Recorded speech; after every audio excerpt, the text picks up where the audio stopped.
Saya mau bahas satu prinsip Alkitab yang sangat penting sekali. Saya belum pernah melihat orang yang berhasil tanpa mengenali atau menghormati prinsip Alkitab ini.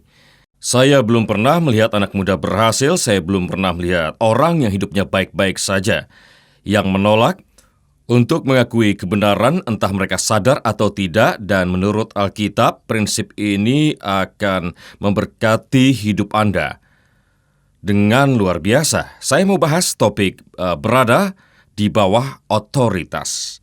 Bicara soal otoritas, Anda harus sadar bahwa Alkitab banyak membahas tentang otoritas, dan Lucifer waktu di surga adalah salah satu dari 3 malaikat yang kuat di surga.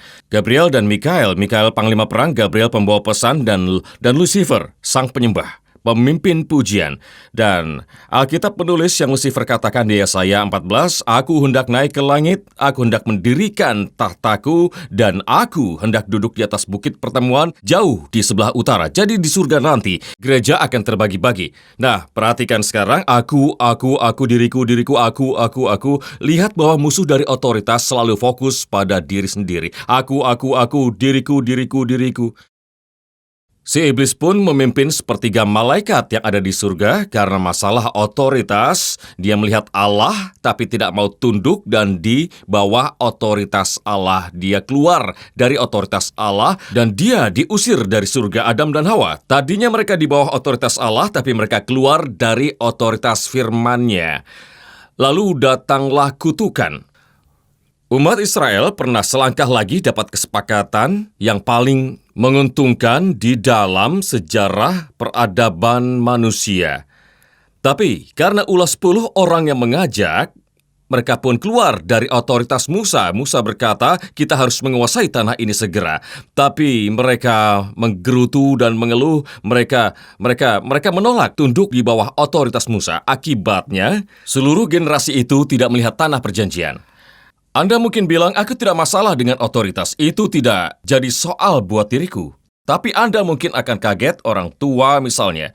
Anda harus tahu bahwa orang tua itu punya otoritas atas hidup Anda. Jika Anda tidak taat pada orang tua, tidak menghormati mereka, maka Anda akan punya masalah dalam pendudukan. Otoritas juga ada di pekerjaan Anda.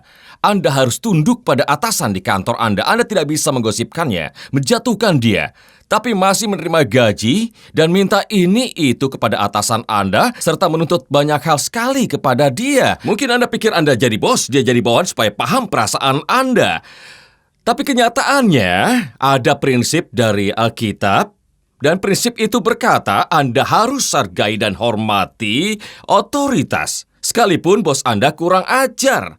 Pilihannya hanya ada 2, keluar dari sana dan cari pekerjaan lain, atau Anda tunduk pada atasan dan melayani dia seperti untuk Tuhan.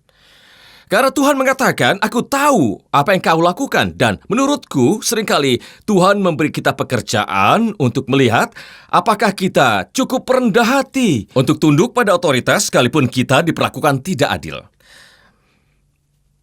Pada firman yang kita baca tadi, kata otoritas berasal dari kata pemilik. Tuhanlah pemilik otoritas sejati. Otoritas di rumah, otoritas di pernikahan, otoritas di keluarga, bahkan otoritas atas bangsa. Saya ingin Anda melihat satu kebenaran di Roma 13 ayat 1 dan 2 ini. Tiap-tiap orang harus takluk kepada pemerintah yang ada di atasnya. Sebab tidak ada pemerintah yang tidak berasal dari Allah. Dan pemerintah-pemerintah yang ada ditetapkan oleh Allah. Ayat selanjutnya, sebab itu barang siapa melawan pemerintah, ia melawan ketetapan dari Allah. Dan siapa yang melakukannya akan mendatangkan hukuman atas dirinya. Bangsa kita harus dengar masalah ini. Aku, diriku. Waktu kita memberontak melawan otoritas, kita sama saja mendengar si iblis. Karena alasan itulah dia diusir dari surga. Intinya begini, otoritas adalah sebuah pelindung. Dan sahabat saya, namanya adalah Ed yang tinggal di Dallas, Texas, menulis satu buku bagus. Dia pakai sebuah ilustrasi dalam bukunya yang hari ini akan saya tunjukkan. Ilustrasinya benar-benar bagus sekali. Dia mengatakan bahwa otoritas itu seperti payung. seperti payung atas hidup Anda. Dia katakan otoritas itu seperti pelindung, fungsinya sama seperti payung, dan ini poinnya. Jadi, kita harus berlindung di bawah payung yang Tuhan sudah sediakan buat kita, supaya kita bisa hidup selaras dengan kehendak Tuhan. Dan selama Anda belum berlindung di bawah payungnya Tuhan, maka Dia tidak akan mempercayakan kehendaknya pada Anda. Tuhan melihat bagaimana respon Anda terhadap otoritas, dan Dia yang menentukan kehendaknya bagi Anda.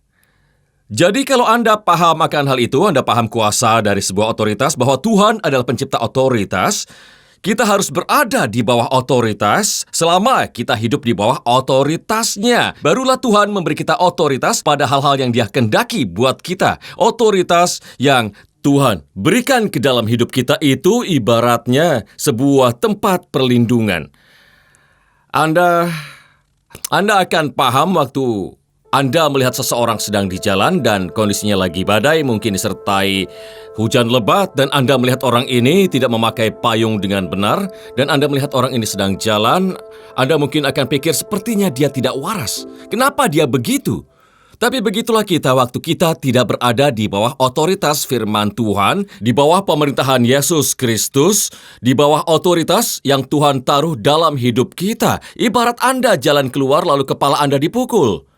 Anda dilempari masalah, Anda basah kuyup, lalu dengan kekalahan, karena Anda tidak berada di bawah otoritas. Sebagian dari Anda perlu dengar ini. Waktu Anda melawan orang tua, waktu Anda bicarakan para pemimpin yang Tuhan percayakan kepada hidup Anda, bahkan atasan Anda atau orang lain yang Anda jelek-jelekan, bahkan mungkin pendeta atau pelayan Tuhan, saya tidak tahu apakah di gereja ada yang seperti itu, mudah-mudahan tidak, tapi saya mau beritahu Anda harus hati-hati.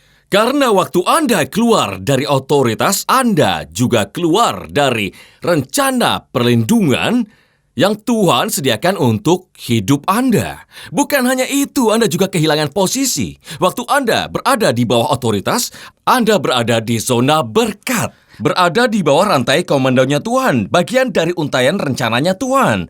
Dan tanpa disadari, berkat yang melimpah dari Tuhan akan mengalir dalam hidup Anda. Penyediaan dari Tuhan tersedia bagi Anda kalau Anda keluar dari otoritas itu. Maka berkat Tuhan pun akan hilang atas hidup Anda. Ada sesuatu tentang otoritas di rumah.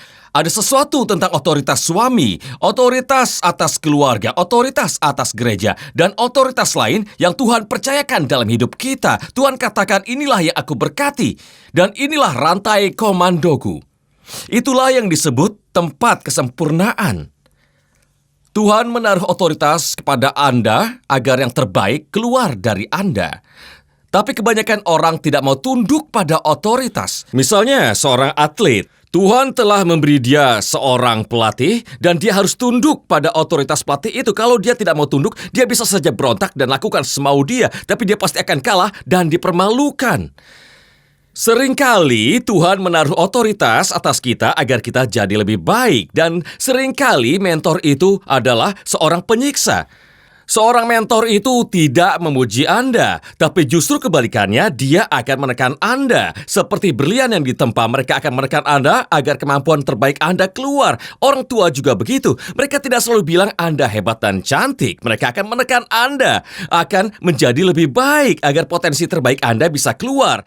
Tapi kebanyakan orang malah lakukan ini. Mereka keluar pada saat mereka tidak suka apa yang otoritas mereka katakan atau lakukan. Dan mereka pun bilang, aku tidak akan mendengarkanmu. Kau pikir kamu siapa? Kamu bodoh. Kamu tidak tahu apa-apa. Aku tidak perlu menghargaimu. Aku tidak harus mendengarkanmu. Anda tahu akibatnya? Anda akan basah kuyup dengan kekalahan. Kepala Anda akan dihantam dan Anda akan dilempari dengan apapun itu karena Anda telah menolak tunduk pada otoritas yang ada. Kau tahu, Anda boleh percaya atau Anda boleh tidak percaya. Inilah masalah di keluarga. Inilah masalah di rumah karena Anda tidak bisa lepas dari otoritas orang tua Anda tanpa kalian menanggung konsekuensi apa-apa.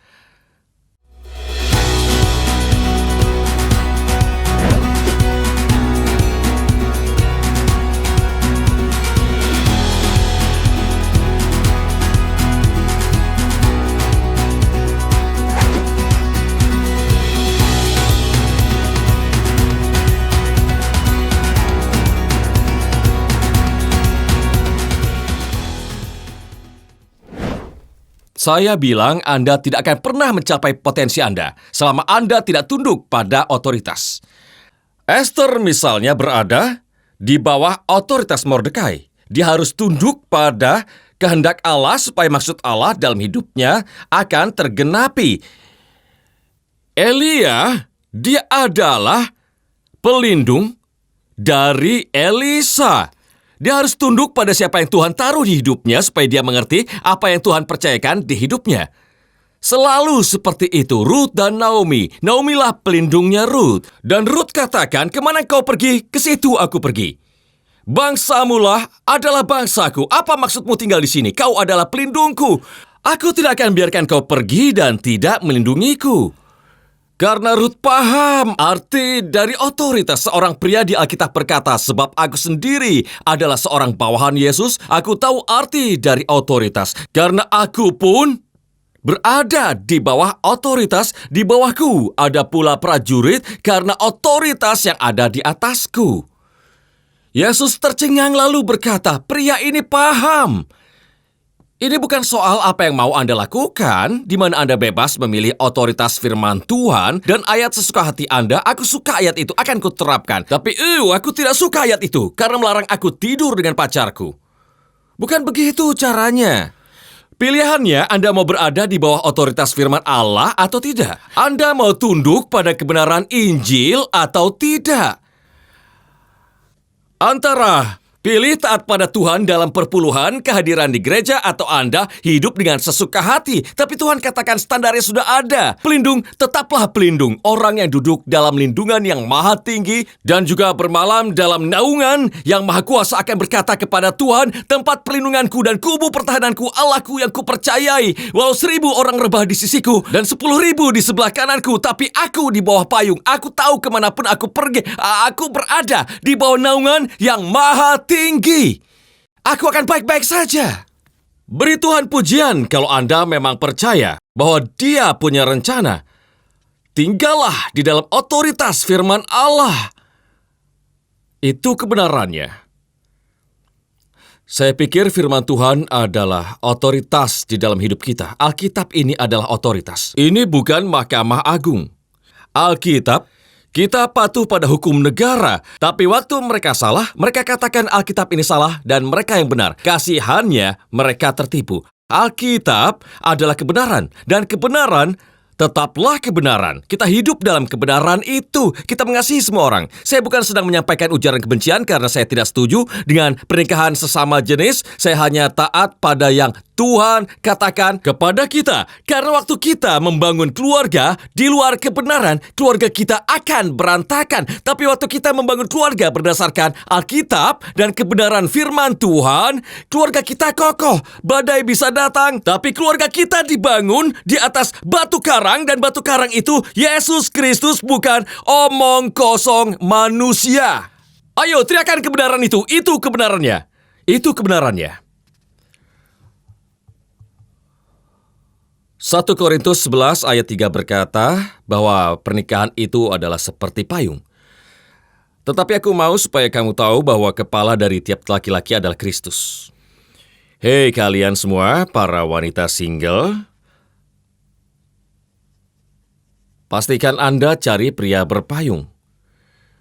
Jangan sampai Anda pacaran dengan pria yang tidak tunduk pada otoritas Tuhan, yang tidak menghormati Tuhan. Karena Anda tidak akan diberkati oleh Tuhan, Anda tidak akan terima penyediaan dari Tuhan, damai sejahtera dari Tuhan, perlindungan dari Tuhan. Anda tidak bisa melihat waktu Anda pacaran, dia bilang, aku tahu Alkitab bilang begini, tapi aku sangat kesepian, bla bla bla. Dan waktu Anda keluar dari otoritas Tuhan, calon suami Anda tidak tunduk pada otoritas Tuhan, pernikahan Anda akan, karena dialah yang jadi pelindung di rumah Anda.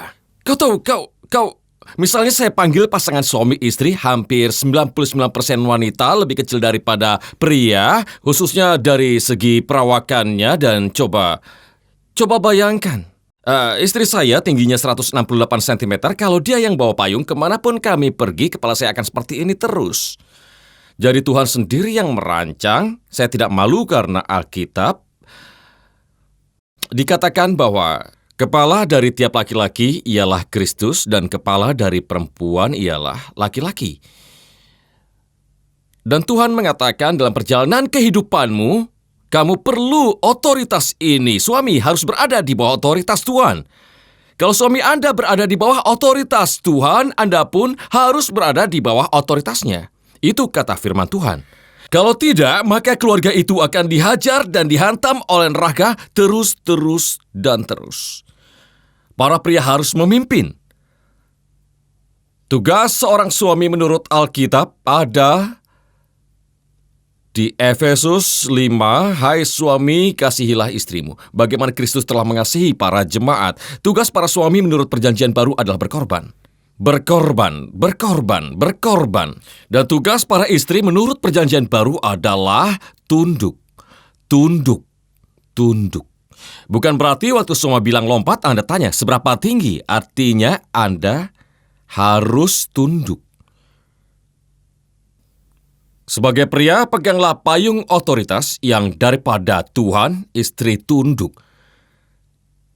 Suami berkorban, istri tunduk, dan bersama sebagai keluarga, rumah tangga, dan pernikahan akan diberkati oleh Tuhan dan dilindungi oleh Tuhan. Tapi waktu istri mau ke sini dan berkata, aku tidak mau tunduk kepada dirimu, dan suami membalas, kalau tidak mau aku akan marah. Anda bisa tebak apa yang terjadi? Alasan kenapa terjadi perceraian, alasan kenapa terjadi perselingkuhan, karena iblis mengincar payung pelindung sebuah keluarga. Celah terbuka untuk menyerang para anak-anak, juga menyerang anak-anak cucu juga. Iblis akan berkata, aku bisa singkirkan payung pelindung dari pernikahan itu dan membuat mereka jadi bertengkar, karena kalau ada dua kepala akan jadi aneh. Dan tanpa kepala berarti akan mati. Para suami, kasihilah istri Anda seperti Kristus mengasihi gerejanya dengan rela berkorban dan tidak mementingkan diri sendiri. Tapi apa yang terjadi pada banyak pasangan adalah mereka mengubah payung pernikahan menjadi sebuah pedang pertikaian untuk berkelahi. Dan mereka lebih memilih bertengkar daripada tunduk di bawah otoritas Tuhan dan tunduk satu sama lain. Selalu saja aku, diriku, tapi Tuhan bilang kalian berdua diam. Masuklah dalam otoritasku, kasihlah satu sama lain, dan ampunilah satu sama lain, dan jangan begitu lagi, karena iblis mau menghancurkan anak-anak, mereka mau menghancurkan anak cucu Anda. Ini serius. Seolah kita punya hak. Aku bebas. Aku. Anda terdengar seperti Lucifer. Diriku. Tapi kata Tuhan, aku muak dengan semua itu. Masuklah dalam otoritas. Masuklah dalam otoritasku dan bernaunglah di situ. Dan waktu Anda mau tunduk di bawah otoritas Tuhan, maka perkenankan Tuhan turun atasmu. Itu keluarga yang diberkati. Saya hampir selesai, Anda tenang sekali.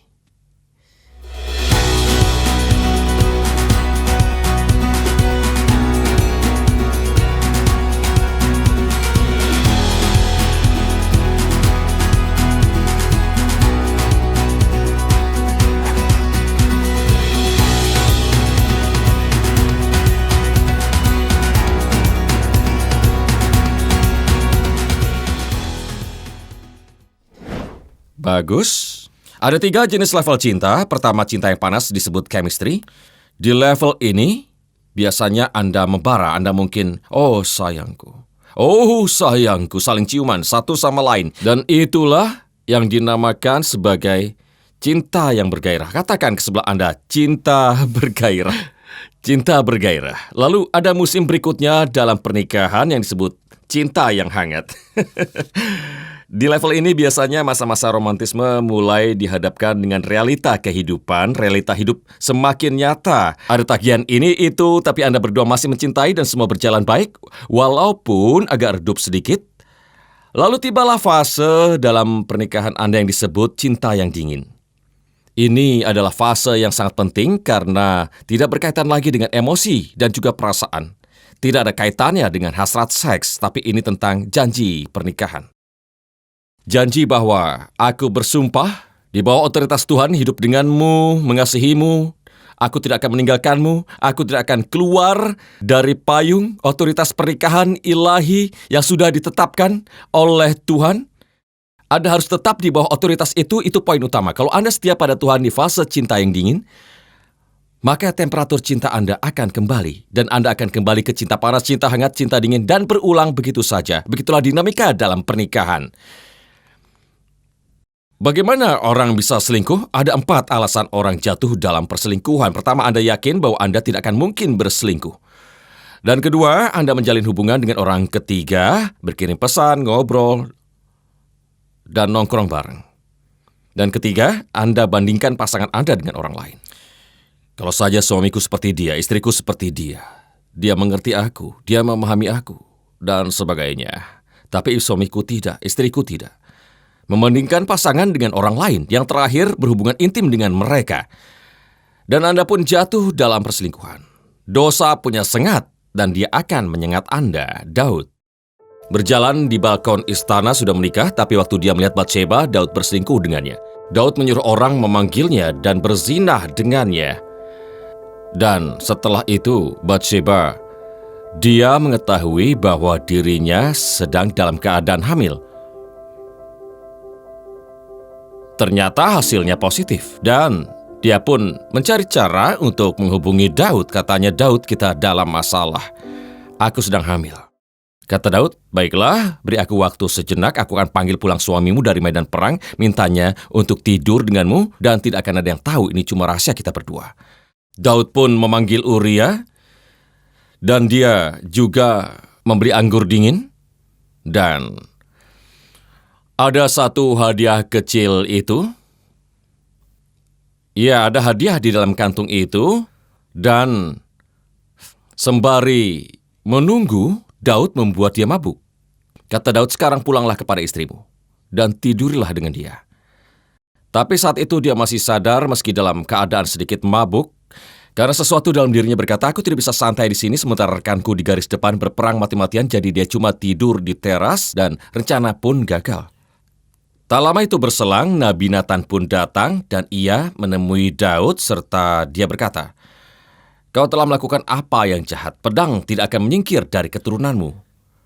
Kau harus membayar 4 kali lipat atas perbuatanmu dari kematian, dan kehancuran akan menghampiri keluargamu karena kau telah melanggar otoritas dari sebuah pernikahan dan melakukan perzinahan. Kau dan anak-anakmu akan menanggung akibat dari perbuatanmu selamanya.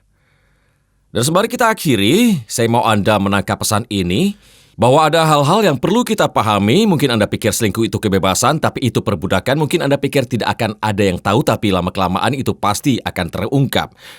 Mungkin awalnya hanya coba-coba saja, tapi Anda justru terjerumus lebih dalam. Dan waktu Anda menyadarinya, semuanya sudah terlambat. Tapi saya suka dengan respon Daud dan sikap hatinya itu. Selalu ada harapan bagi orang yang hidupnya kacau dan siapa saja yang hidupnya kacau. Katanya, aku memberontak kepadamu waktu aku jatuh ke dalam dosa.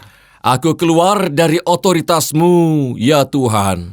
Padamu aku memberontak dan aku berdosa ketika aku melanggar janji suci pernikahan kami dan selingkuh dengan wanita itu. Maafkan aku.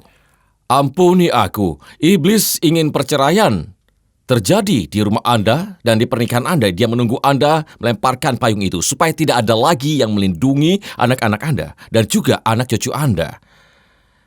Kesimpulannya sesederhana ini. Tetaplah berada di bawah otoritas Tuhan, supaya perkenannya selalu ada di atas hidup Anda. Apakah Anda sudah berada di bawah otoritas